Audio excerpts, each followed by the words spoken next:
கர்த்தருடைய பரிசுத்த நாமத்துக்கு ஸ்தோத்திரம். ஆண்டவராகிய இயேசு கிறிஸ்துவின் நாமத்தினாலே உங்கள் அனைவருக்கும் ஸ்தோத்திரங்களை கூறிக்கொள்கிறேன். இன்றைய நாளிலும் தேவ செய்திக்காக நாம் எடுத்துக்கொண்ட தலைப்பு பொறுப்பை ஒப்படைத்தல், ஊழியத்தின் பெருக்கம். அது 2 தீமோத்தேயு 2ஆம் அதிகாரம் முதல் 7 வசனங்களிலிருந்து இன்றைய நாளின் நாம் தேவ செய்தியை நாம் தியானிப்போம். நாம் படிக்க கேட்ட பகுதியிலிருந்து நாம் தியானிக்கின்ற பொழுது, இந்த உலகத்திலே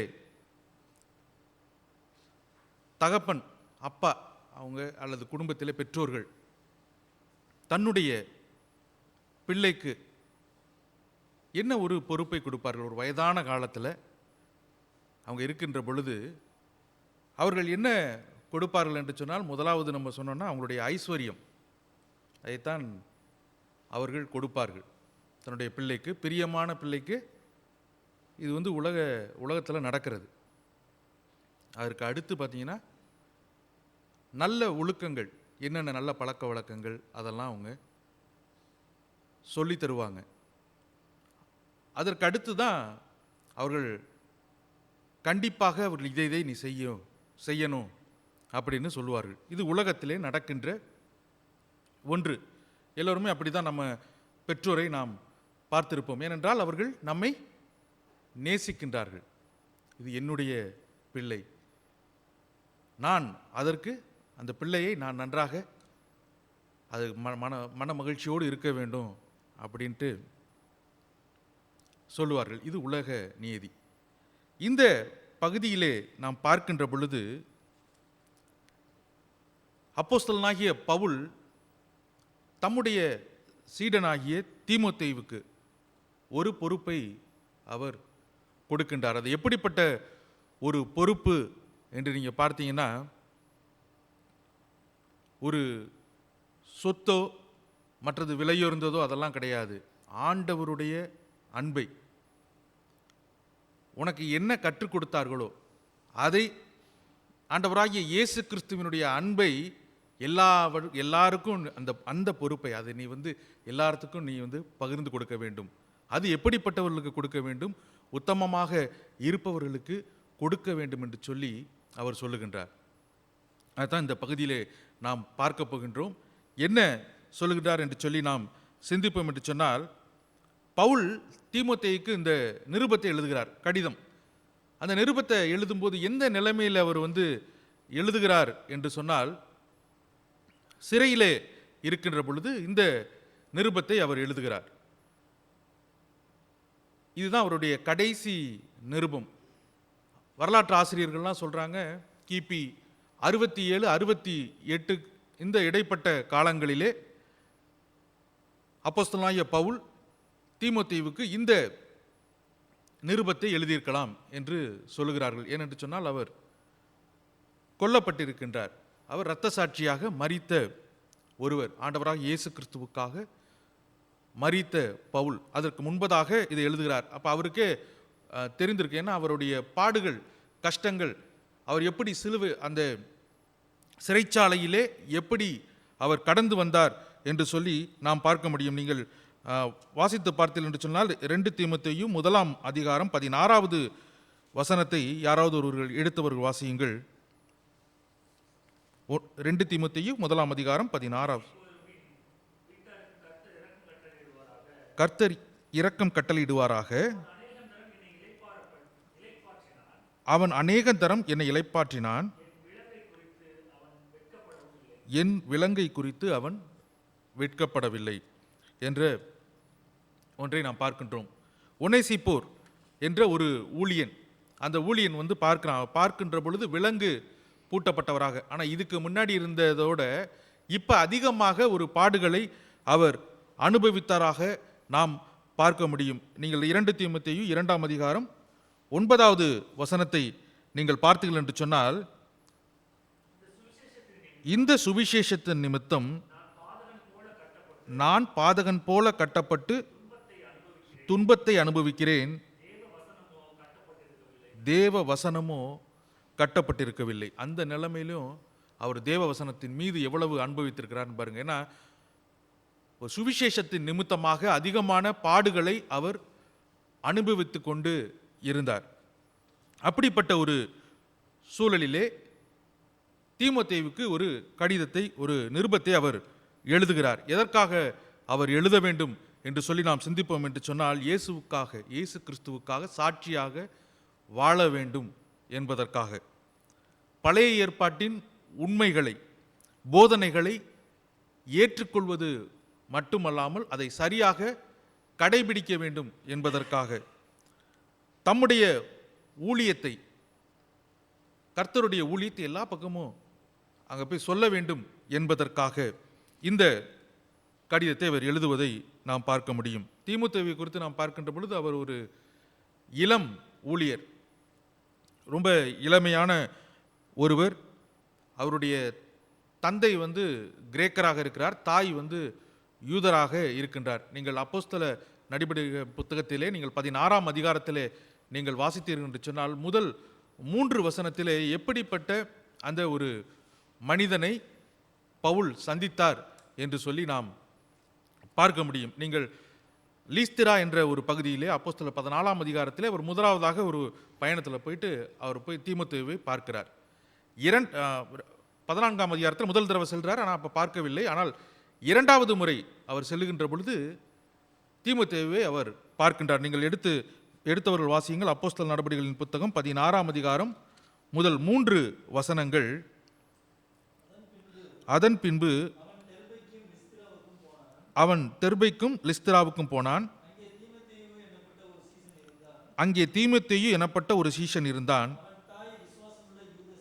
அவன் தாய் விசுவாசமுள்ள யூத ஸ்திரீ, அவன் தகப்பன் கிரேக்கன்.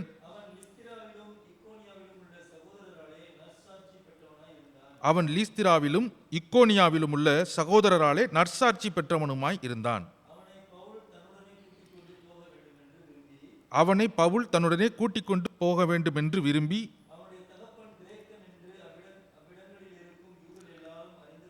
அவனுடைய தகப்பன் கிரேக்கன் என்று அவ்விடங்களில் இருக்கும் யூதர் எல்லோரும் அறிந்திருந்தபடியால்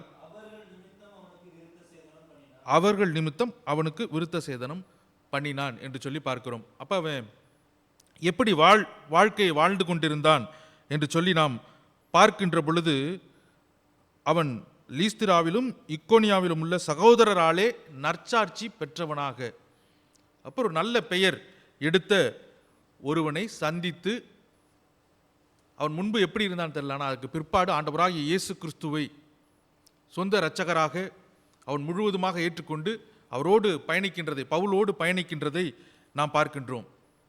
அப்போ ஆண்டவரால் தெரிந்து கொள்ளப்பட்ட அந்த தீமோத்தேயு, அவரை குறித்து நாம் பார்த்தோம் என்று சொன்னால், அவர் பவுலினுடைய நம்பிக்கைக்குரியவராக ஒரு சீடர் போல அவருடனே அவர் ஊழியத்தை செய்தார். இப்போ 2 தீமோத்தேயுல நம்ம பார்த்தோம்னா, இந்த தீமோத்தேயு எந்த இடத்திலே இருக்கிறார் என்று சொன்னால், எபேசு என்ற சபையிலே அவர் தன்னுடைய ஊழியத்தை அவர் செய்கின்றார் என்று சொல்லி நாம் பார்க்கின்றோம். இந்த 2வது கடிதம், 2 தீமோத்தேயு 2வது கடிதத்தை, இந்த நிருபத்தை அவர் எழுதுகின்ற பொழுது எதற்காக இதை அவருக்கு எழுத வேண்டும் என்று சொல்லி நாம் பார்த்தோம் என்று சொன்னால், இந்த வசனத்தின் வழியாக, அதாவது தீமோத்தேயுவுக்கு எப்படி வாழ வேண்டும், பொறுப்போடு எப்படி வாழ வேண்டும், ஆண்டவராகிய இயேசு கிறிஸ்துவுக்காக எப்படி வாழ வேண்டும் என்று சொல்லி இந்த வசனங்களை நாம் பார்க்க முடியும். இந்த கடைசி காலத்தில் என்ன செய்ய வேண்டும், இந்த பவுல் தன்னுடைய இறுதி நாட்களிலே சிறைச்சாலையிலே கழித்து கொண்டிருக்கின்றார். இன்னும் கொஞ்ச நாள் அவர், அதனால தான் இந்த நீங்கள் 2 தீமோத்தேயுலாம் பார்த்தீங்கன்னா, அவர் தன்னுடைய இறுதி நாட்கள் வரும் என்று அவர் சொல்லுவதை கூட நாம் பார்க்க முடியும். அப்படிப்பட்ட ஒரு சூழலிலே இந்த வார்த்தைகள் எவ்வளவு முக்கியத்துவம் வாய்ந்ததுன்னா, ஒரு தனி நபருக்கு, தீமோத்தேயுவுக்கு அவர் சொல்லுகின்ற பொழுது என்ன வார்த்தைகளால் எப்படி உற்சாகப்படுத்துகிறார் என்று சொன்னால், இனி வரும் காலங்களிலே எப்படி நடந்து கொள்ள வேண்டும் என்பதாக அவர் சொல்லுகின்றார். இந்த வசனத்தை நீங்கள் பார்த்தீங்கன்னா, 2 தீமோத்தேயு 2ஆம் அதிகாரம் 1வது வசனத்தில் நீங்கள் பார்த்தீங்கன்னா, ஆதலால் என் குமாரனே என்று அவர் சொல்லுகின்றார். அவ்வளவு அன்போடு, ஆவிக்குரிய ஒரு தகப்பனாக அங்கே அவர் கூறுகிறார், குமாரனே என்று சொல்லி அன்போடு சொல்லுகின்றார் என்று சொன்னால் அவ்வளவு பிரியம் வைத்திருக்கின்றார். ஏன்னா அவர் ஏற்கனவே அவர் அவ்வளவு நற்சாட்சி பெற்ற ஒரு மனிதனாக இருந்து கர்த்தரால் தெரிந்து கொள்ளப்பட்ட ஒரு மனிதனாக இருக்கின்ற பொழுது இந்த வார்த்தைகளை அவர் கூறுவதை பார்க்கின்றோம். இதிலே முதலாவது கருத்து, கிறிஸ்து இயேசுவில் உள்ள கிருபையில் பலப்படு. இதில் நீங்கள் பார்த்தீர்கள் என்று சொன்னால் 2 தீமோத்தேயு 2ஆம் அதிகாரம் 1வது வசனம், ஆதலால் என் குமாரனே நீ கிறிஸ்து இயேசுவில் உள்ள கிருபையில் பலப்படு. நீ கிறிஸ்து இயேசுவில் உள்ள கிருபையில் பலப்படு. கிருபை என்பது இலவசமாக கொடுக்கப்பட்டது. உங்களுக்கும் எனக்கும் கிருபையினாலே நாம் நிற்கின்றோம். அது ஒரு இலவசமாக வந்தது. நாம் ரட்சிக்கப்பட்டிருக்கின்றோம் என்று சொன்னால் அதுவும் கர்த்தருடைய கிருபை. அந்த கிருபையினால் தான் நாம் இப்பொழுதும் இங்கே நிற்கின்றோம். நம்மை ஆண்டவர் தெரிந்தெடுத்திருக்கின்றார். தெரிந்தெடுத்த ஆண்டவர் கிருபையை இலவசமாக நமக்கு கொடுத்திருக்கின்றார். அப்படித்தான் அங்கே உணர்த்துகின்றார். தீமோத்தேயுக்கு சொல்லுகின்ற பொழுது தகுதி இல்லாத ஒவ்வொருவரையும் ஆண்டவராய் இயேசு கிறிஸ்து தகுதிப்படுத்துகின்றவராக இருக்கின்றார். நீங்கள் எபேசியர் 2ஆம் அதிகாரம் 8-9 வசனங்களிலே நீங்கள் வாசித்து பார்த்தீர்கள் என்று சொன்னால், எபேசியர் 2ஆம் அதிகாரம் 8-9 வசனங்கள், கிருபையினாலே விசுவாசத்தை கொண்டு ரட்சிக்கப்பட்டீர்கள், இது உங்களால் உண்டானதல்ல, இது தேவனுடைய ஈவு, ஒருவரும் பெருமை பாராட்டாதபடிக்கு இது கிரியைகளினால் உண்டானதல்ல. அப்ப இந்த ரட்சிப்பு என்பது இலவசமாக உங்களுக்கும் எனக்கும் கிடைத்தது என்று சொல்லி நாம் வேத வசனங்களிலே பார்க்க முடியும். நீங்கள் 2 தீமோத்தேயு 1ஆம் அதிகாரம் 2ஆம் அதிகாரம் 9வது மன்னிக்கவும் 2 தீமோத்தேயு 1ஆம் அதிகாரம் 9வது வசனத்தை யாராவது ஒரு வாசியுங்கள். அவர் நம்முடைய கிரியைகளின்படி நம்மை ரட்சிக்காமல் தம்முடைய தீர்மானத்தின்படியும் ஆதி காலம் முதல் கிறிஸ்து இயேசுவுக்குள் நமக்கு அருளப்பட்ட கிருபையின்படியும் நம்மை ரட்சித்து பரிசுத்த அழைப்பினாலே அழைத்திருக்கின்றார். அருமையான ஒரு வசனம். இந்த அதிகாரத்தில் பார்த்தீங்கன்னா முதல்ல வரும்போதே அவர் சொல்லுகிறார், இந்த ரட்சிப்பு கிருபையினால் கிடைத்தது. அது மட்டுமல்ல, நம்முடைய அழைப்பு அவருடைய கிருபை இல்லாமல் நீங்களும் நானும் இங்கே அமர்ந்திருக்க முடியாது. ஆண்டவரை சொந்த இரட்சகராக ஏற்றுக்கொண்டு இருக்க முடியாது. எல்லா நன்மைகளும் அவரிடத்தில் இருந்துதான் வருகிறது. அதைத்தான் நாம் நினைத்து பார்க்க வேண்டும். நம்முடைய பாவங்களை நாம் நினைத்து பார்த்தோம் என்று சொன்னாலும் நம்ம உண்மையாய் நம்மை அவரை தேடி, ஆண்டவரே நான் இவ்வளவு பாவம் செய்து விட்டேனப்பா, நான் என்னால் ஒன்றும் செய்ய முடியாது என்று நாம் சொல்லுகின்ற பொழுதும் அவர் மன்னிக்கின்றவராக இருக்கின்றார். நம்முடைய வாழ்க்கையிலே அதெல்லாம் பார்த்தீங்கன்னா கிருபை தான். அவர் மன்னிக்கின்றவராக இருக்கின்றார். நம்மை மன்னித்து நம்மை பிள்ளையாக ஏற்றுக்கொண்டிருக்கின்றார் என்று சொல்லி நாம் நினைத்து பார்க்க வேண்டும். இதில் நம்ம பார்த்தோம்னா பெருமைப்படுறதுக்கு நமக்கு வாழ்க்கையில ஒன்றுமே இல்லை. எல்லாமே கர்த்தர் கொடுத்த ஈவு என்று சொல்லி நாம் வேதத்தில் நாம் பார்க்க முடியும். பெருமையுள்ளவனுக்கு கர்த்தர் எதிர்த்து நிற்கிறார் என்று சொல்லி பார்க்கின்றோம். தாழ்மையுள்ளவனுக்கோ கிருபை அளிக்கின்றவர். தாழ்மையுள்ளவர்களுக்கு கர்த்தர் கிருபை அளிக்கின்றார். இந்த பகுதியில் இந்த வசனத்தை சொல்லுவதற்கு காரணம் தீமோத்தேயுவுக்கு உணர்த்துவதும் அப்படித்தான். ஆண்டவர் தெரிந்தெடுத்தார், அழைத்த அழைப்பிலே இருந்தார்.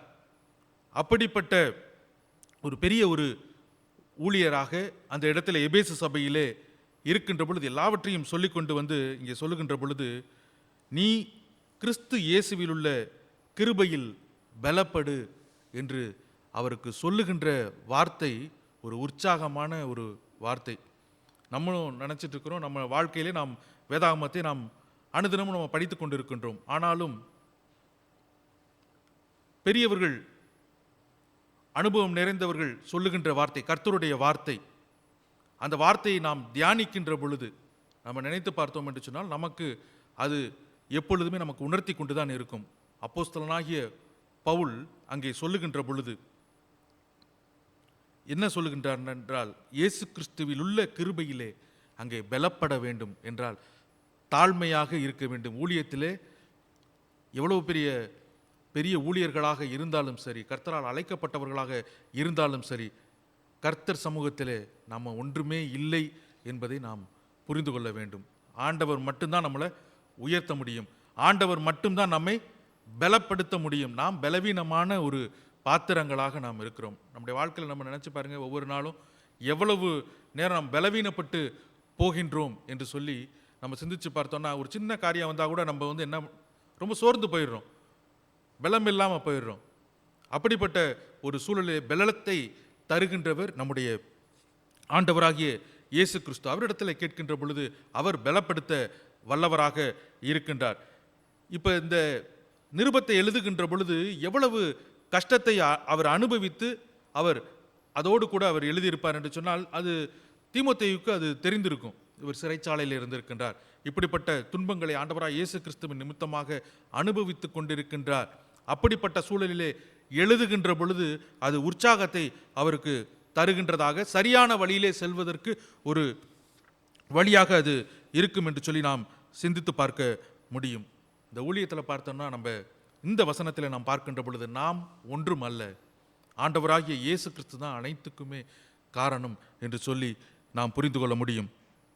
இரண்டாவது, கிறிஸ்துவின் ஊழியத்தை உண்மையானவர்களிடத்தில் ஒப்புவி. யாராவது எடுத்தவர்கள் வாசியுங்கள். 2 தீமோத்தேயு 2ஆம் அதிகாரம் 2வது வசனம். அநேக சாட்சிகளுக்கு முன்பாக நீ என்னிடத்தில் கேட்டவைகளை மற்றவர்களுக்கு போதிக்கத்தக்க உண்மையுள்ள மனுஷர்களிடத்தில் ஒப்புவி. இந்த வசனத்தை பார்த்தீங்கன்னா, அநேக சாட்சிகளுக்கு முன்பாக, நீங்கள் அதை ஒவ்வொரு வரியாக நீங்கள் பார்த்தீர்கள் என்று சொன்னால் அதில் புரியும். நீ என்னிடத்தில் கேட்டவைகளை, அநேக சாட்சிகளுக்கு முன்பாக நீ என்னிடத்தில் கேட்டவர்களே அப்படின்னா, அப்போஸ்தலனாகிய பவுல் அவர் சொன்னதை யார் கேட்டிருப்பா? தீமோத்தேயு.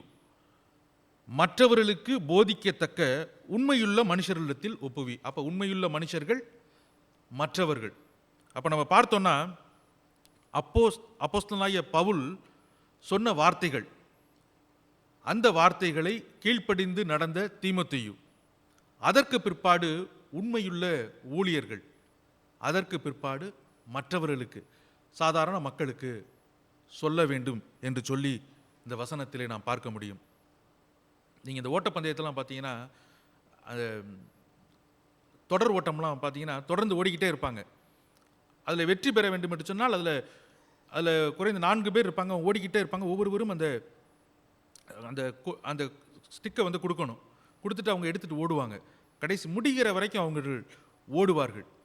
ஆனால் ஆண்டவராகிய இயேசு கிறிஸ்துவின் ஊழியத்தை குறித்து நாம் சிந்திப்போம் என்று சொன்னால், இப்படி இது முடிந்து போகின்ற ஒரு காரியம் அல்ல. கற்றுக் கொடுத்து மற்றவர்களும் பயனடையக்கூடிய ஒன்று. அந்த விலையேற பெற்ற அன்பை நான் பெற்றிருக்கின்றேன், அதை மற்றவர்களும் பெற்றுக்கொள்ள வேண்டும் என்று நினைக்கின்ற சொல்லுகின்ற ஒரு வார்த்தையைத்தான் நாம் இங்கே பார்க்க முடியும். அப்போஸ்தலனாகிய பவுல் அங்கே சொல்லுகின்ற வார்த்தைகள், அது பொறுப்புள்ள ஒரு வாஞ்சை. இதுதான் பொறுப்பை ஒப்படைத்தல்.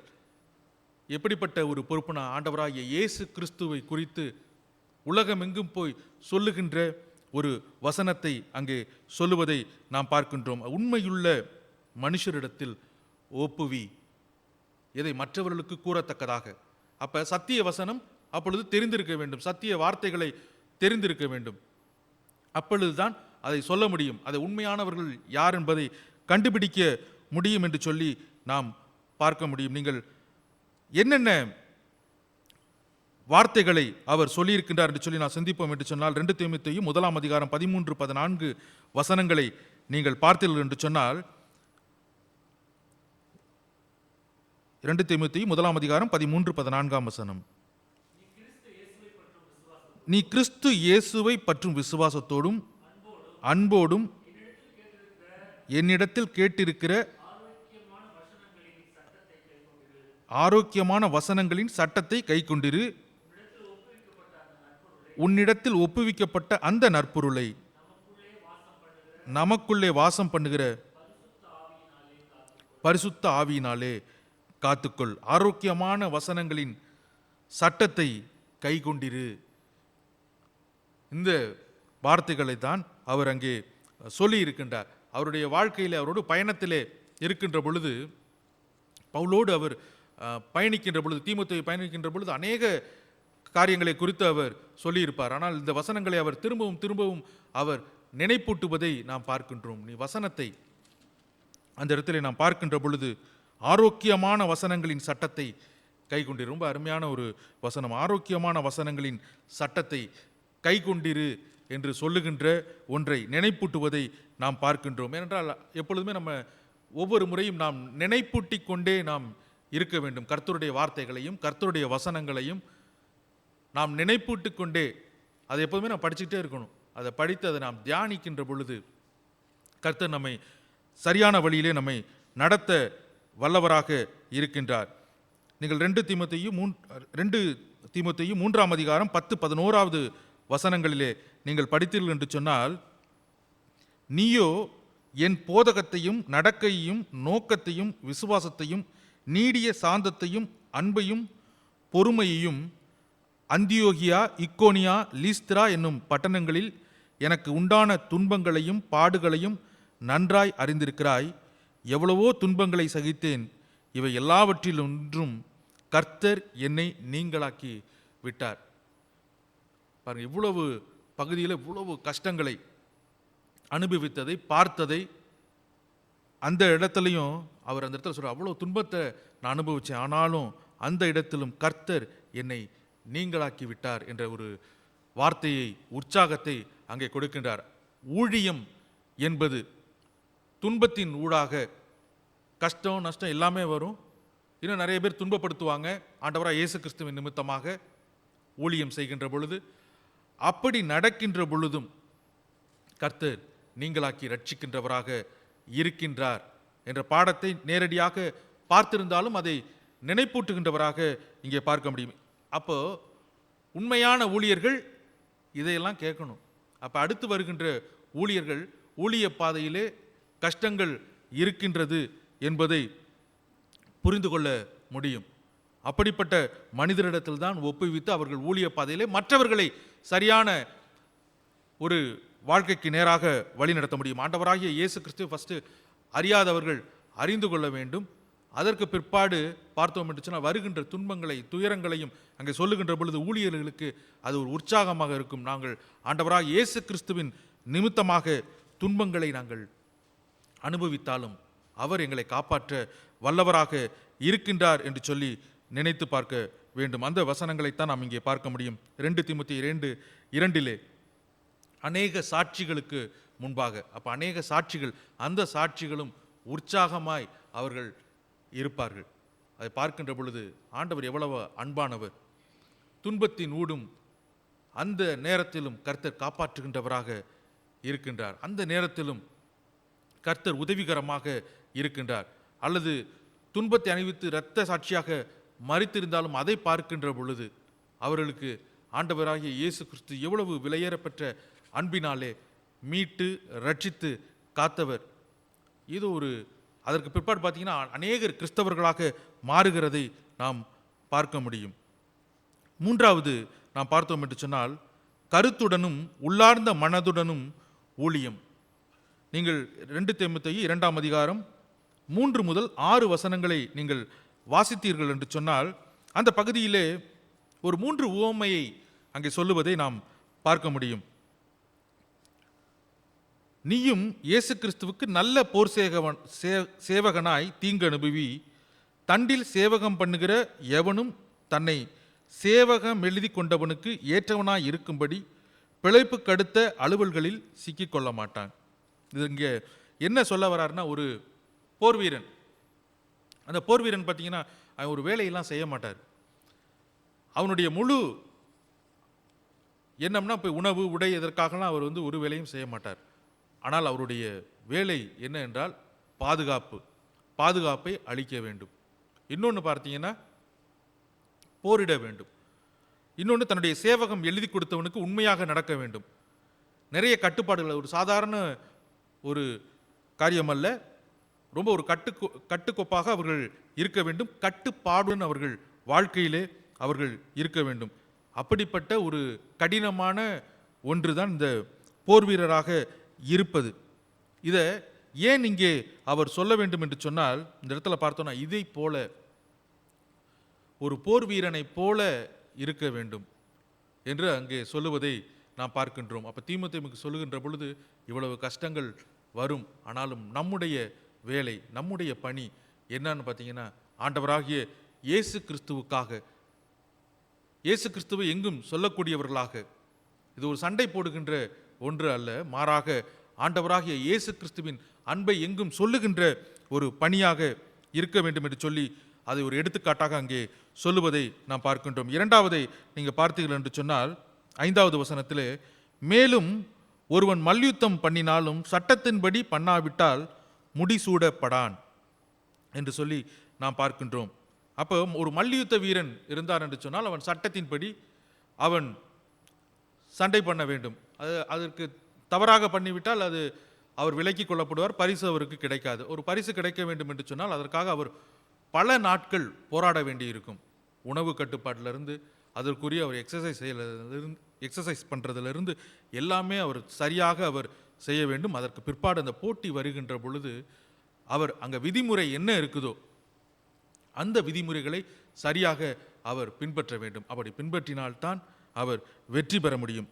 கிறிஸ்தவ வாழ்க்கையும் கிறிஸ்தவ ஊழிய பாதையிலும் அப்படித்தான் இருக்க வேண்டும் என்று சொல்லி சொல்லுவதை நாம் பார்க்கின்றோம். 1 கொரிந்தியர் 9ஆம் அதிகாரம் 27வது வசனத்தை நீங்கள் வாசித்து பார்த்தீர்கள் என்று சொன்னால், மற்றவர்களுக்கு பிரசங்கம் பண்ணுகிற நான் தானே ஆகாதவனாய் போகாதபடிக்கு என் சரீரத்தை ஒடுக்கி கீழ்ப்படுத்துகிறேன் என்ற வசனத்தை நாம் பார்க்க முடியும். அங்கே சொல்லுகின்ற பொழுது இந்த வசனமும் மற்றவர்களுக்கு போதிக்கின்ற, அங்கே பவுல் அங்கே சொல்லுகின்றார், மற்றவர்களுக்கு பிரசங்கம் பண்ணுகிற நான் தானே ஆகாதவனாய் போகாதபடிக்கு என் சரீரத்தை நான் ஒடுக்கி கீழ்ப்படுத்துகிறேன் அப்படின்றாரு. அப்படின்னா அவ்வளவு கட்டுப்பாடுடனே தன்னுடைய வாழ்க்கையை அவர் நடத்தப்பட வேண்டும் என்று சொல்லி, அப்பொழுதுதான் அந்த பரிசு கிடைக்கும். அதே போல எப்படி ஒரு விளையாட்டிலே பரிசு கிடைக்கின்றதோ, ஆண்டவராகிய இயேசு கிறிஸ்துவின் இடத்துல நாம் அன்பையும் நாம் பெற்றுக்கொள்ள வேண்டும் என்று சொன்னால் இந்த காரியங்களிலே நாம் ஈடுபட வேண்டும். அதுக்கு தான் இந்த உவமையை அவர் சொல்லுகின்றார். 3வது பார்த்தீங்கன்னா 6வது வசனம், 2 தீமோத்தேயு 2ஆம் அதிகாரம் 6வது வசனம், பிரயாசப்பட்டு பயிரிடுகிறவன் பலனில் முந்தி பங்கடைய வேண்டும். ஒரு பயிரிடுகிறவர் என்று சொல்லி நீங்கள் பார்த்தீர்கள் என்று சொன்னால் அவர் கடினமாக அவர் உழைப்பார். அந்த உழைப்பு தொடக்கத்திலிருந்து பார்த்தீங்கன்னா அது விளைச்சல் வர வரைக்கும் அவருடைய உழைப்பு இருக்கும். அதில் இயற்கை வேற, இயற்கை பிரச்சனைகள் கூட வந்துடும். அப்படி இருக்கின்ற பொழுது அவர் அதற்கான முயற்சியை சரியாக அவர் எடுக்க வேண்டும். கிறிஸ்தவ வாழ்க்கையும் கிறிஸ்தவ ஊழியமும் அப்படிப்பட்டது தான் என்பதை அங்கே சொல்லுகின்றதை நாம் பார்க்க முடியும். இங்கே தீமோத்தேயுவுக்கு சொல்லுகின்ற பொழுது இந்த ஊழியம் இப்படிப்பட்டதான ஒன்றதாக இருக்கின்றது. இன்னொன்று பார்த்தீங்கன்னா அது ஒரு கடின ஒரு உழைப்பு, ஒரு சாதாரண ஒரு வேலை போல நம்ம சொல்ல முடியாது. அது ஒரு கடினமான ஒரு உழைப்பாக நாம் பார்க்க முடியும். அதற்கு பலன் அடைய வேண்டும் என்று சொல்லுவதை நாம் பார்க்க முடியும். இந்த 3ஐ நீங்கள் பார்த்தீங்கன்னா ஒரு போர் சேவகன் என்பவன் தீங்கு அனுபவிக்கின்றவனாக அந்த இடத்திலே பார்க்க முடியும். ஒரு மல்யுத்த வீரன் விதிமுறைகளை சரியாக கடைபிடிக்கின்றவனாக இருக்கின்றான். பயிர் இடுகின்றவன் உழைப்பு, அந்த உழைப்புக்கு ஒரு உதாரணமாக இருக்கின்றான். கிறிஸ்துவுக்குள் அன்பானவர்களே, இந்த வசனத்தை நாமும் எடுத்துக்கொள்வோம். அப்படிப்பட்ட ஒரு கடினமான ஒன்றை நாம் இயேசு கிறிஸ்துவுக்காக நாம் செய்கின்ற பொழுது நாம் அவருடைய அன்பிலே நாம் நிலைத்திருப்போம். அப்போஸ்தலனாகிய பவுல் அதைத்தான் அவர் சுட்டி காட்டுகின்றார். இதெல்லாம் எதுக்குன்னா, இந்த 3ம் ஆண்டவராக இயேசு கிறிஸ்துவின் நாமம் மகிமைப்பட வேண்டும், அவருடைய ஊழியத்திலே பங்கு பெற வேண்டும். ஏன்னா தீமோத்தேயு அந்த இடத்துல ஊழியத்தை மிகவும் கடினப்பாடுதோடு தான் செஞ்சுட்டு இருக்கிறார். ஆனாலும் அந்த கடினப்பாடிலும் அந்த கஷ்டத்திலும் இருந்தாலும் சோர்ந்து போயிடக்கூடாது. திருப்பியும் அந்த தொடக்கத்தை அவர் ஒரு உற்சாகத்தை அந்த இடத்துல கொடுப்பதை பார்க்கின்ற மாதிரி தான் பார்க்கிறோம். தாழ்மையை அந்த இடத்துல கற்றுத்தருகிறார். திரும்பவும் சொல்லுகின்ற பொழுது வாழ்க்கையிலே சரியான பாதைக்கு நேராக, சரியான ஊழியத்தின் பாதைக்கு நேராக நடத்தப்படுவதை நாம் பார்க்க முடியும்.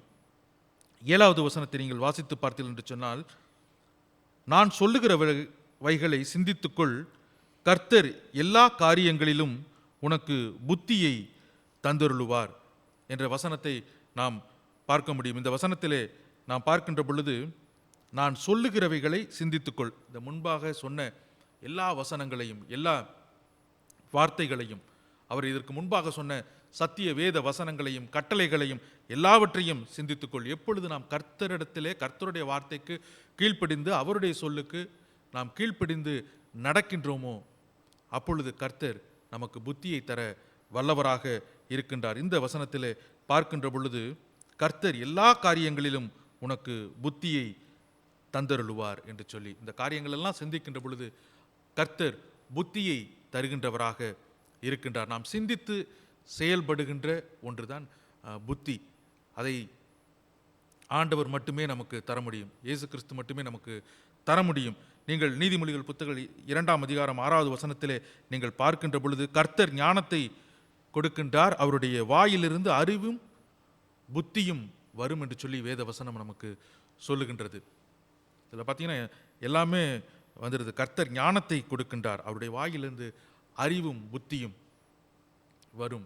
ஞானம், அறிவு, புத்தி இது எல்லாமே தேவையான அந்த வசனத்திலே சொல்லுகின்றது பொழுது, புத்தியை ஆண்டவராக இயேசு கிறிஸ்து தர வல்லவராக இருக்கின்றார். ஆனால் அவருடைய சத்தத்துக்கு நாம் கீழ்ப்படிய நாம் கடமைப்பட்டிருக்கின்றோம். அவருடைய வார்த்தைக்கு நாம் கீழ்ப்படிய கடமைப்பட்டிருக்கின்றோம். நீங்கள் பவுலுடைய வாழ்க்கையிலே, அவருடைய ஊழிய பயணத்திலே தீமோத்தேயுவை தெரிந்து கொண்டதுக்கு பிற்பாடு அவர் கொரிந்து சபையிலே போய் ஊழியம் செய்திருக்கின்றார்.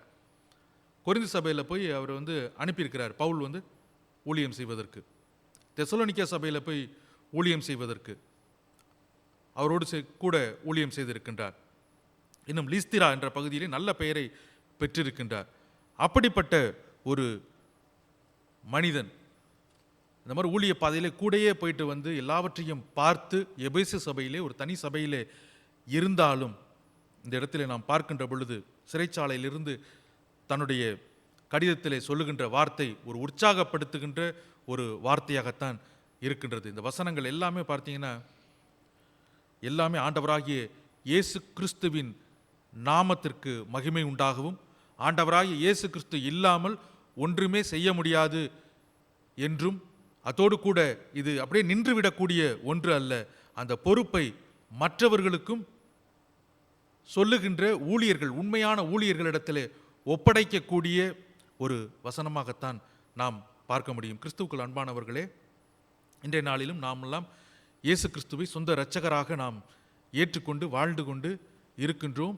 நாம் செய்கின்ற வேலைகளிலே, அந்த வேலை இடத்திலே, சகோதர சகோதரிகளிடத்திலே பார்க்கின்ற பொழுது நம்முடைய வாழ்க்கை, நாம் எப்படி அவர்களை உற்சாகப்படுத்துகிறவர்களாக இருக்கிறோம், நாம் எப்படி உற்சாகப்படுத்துகிறோம், கர்த்தருடைய வார்த்தை எவ்வளோ நேரம் நம்ம சொல்கிறோம், நம்மிடத்திலிருந்து கர்த்தருடைய வசனங்கள், ஆண்டவர் செய்த நன்மைகள் எவ்வளவு வெளிப்படுகின்றது, அதை பார்க்கின்றவர்கள் எவ்வளவு தூரம் ஆண்டவராக இயேசு கிறிஸ்துவை ஏற்றுக்கொண்டிருக்கின்றார்கள். நம்ம அது பெரிய ஒரு போராட்டம் தான். நம்ம வேலை செய்கிற இடத்துலலாம் பார்த்தீங்கன்னா பெரிய ஒரு போராட்டம். ஏன்னா அதில் போனாலே அதில் ரொம்ப நம்ம கவனம் செலுத்திடுவோம். ஏன்னா அப்படி தான் இருக்கும். அப்படிப்பட்ட ஒரு சூழலிலும் நான் எப்படி ஆண்டவராக இயேசு கிறிஸ்துவை நான் அனுபவித்த, எனக்கு ஆண்டவர் எவ்வளவு நன்மைகளை அவர் ஒவ்வொரு நாளும் செய்திருக்கின்றார், கர்த்தர் நல்லவர் என்பதை ருசித்து பாருங்கள் என்று சொன்ன வசனத்திலே நீங்கள் பார்க்கின்ற பொழுது எவ்வளவாய் என்னை நேசித்திருக்கின்றார். அப்படிப்பட்ட ஆண்டவரை நான் எவ்வளவாய் மற்றவர்களுக்கும் நான் சொல்ல வேண்டும் என்று சொல்லி நீங்களும் நானும் நினைத்து பார்க்க வேண்டும். நம்முடைய ஆண்டவர் ஒவ்வொரு நாளும் நம்மை வழிநடத்தி வந்த கிருபையெல்லாம் நம்ம கேட்டிங்கன்னா எல்லாரும் ஒவ்வொரு சாட்சிகளை சொல்ல முடியும். அவ்வளவு நன்மைகளை நமக்கு செய்திருக்கிறார் ஒவ்வொரு நாளும். அப்படிப்பட்ட ஆண்டவரை நாம் எப்பொழுதுமே நம்ம துதிக்க வேண்டாமா? நாம் அப்படிப்பட்ட ஒரு ஊழியர்களாக நாம் எழும்பி நிற்க வேண்டாமா? நம்முடைய வாழ்க்கையிலே நாம் தொடர்ந்து ஜெபம் செய்வோம். ஆண்டவரே, என்னுடைய வாழ்விலே நீங்கள் என்னை வழிநடத்துங்க, பொறுப்புள்ளவர்களாக ஆண்டவரே நாங்கள் வாழவும், அதோடு கூட ஆண்டவரே நீர் எங்களுக்கு அழைத்த அழைப்பிற்கு பாத்திரவான்களாக நாங்கள் இருக்க வேண்டும் என்று சொல்லி நாம் நினைத்து பார்ப்போம். அதோடு கூட நாம் அவருடைய வசனங்களையும் வார்த்தைகளையும் படிப்பது மட்டுமல்லாமல் சிந்தித்து, ஆண்டவரே இந்த வசனத்தை, இந்த வார்த்தைகளை நீர் எனக்கு கொடுத்திருக்கிறீர், நான் அதை பின்பற்றுவேன் என்று சொல்லி நாம் இந்த நாளிலே தொடர்ந்து சிந்திப்போம். கர்த்தருடைய வார்த்தைக்கு கீழ்ப்படிவோம். இந்த நாளிலும் நாம் சிந்தித்தோம், பொறுப்படை ஒப்படைத்தல் அது ஒரு ஊழியத்தின் பெருக்கம் என்று சொல்லி நாம் சிந்தித்தோம். அப்போஸ்தலனாகிய பவுல் தீமோத்தேயுக்கு சொன்ன வார்த்தைகளின் வழியாக கிறிஸ்து இயேசுவில் உள்ள கிருபையில் பலப்படு, கிறிஸ்துவின் ஊழியத்தை உண்மையானவர்களிடத்தில் ஒப்புவி, கருத்துடனும் உள்ளார்ந்த மனதுடனும் ஊழியம் செய், கர்த்தர் தருகின்ற புத்தி என்ற தலைப்பின் கீழாக, இந்த பிரிவின் கீழாக நாம் சிந்தித்தோம். இப்படி நாம் சிந்திப்பது மட்டுமல்லாமல் நம்முடைய வாழ்க்கையிலே ஆண்டவரை நாம் முன்பாக வைத்து ஆண்டவர் சொல்லுகின்ற வசனத்துக்கு நாம் கீழ்ப்படிவோம். கர்த்தர் தாம் இந்த திருவசனத்தை ஆசீர்வதித்து காப்பாராக. ஆமென்.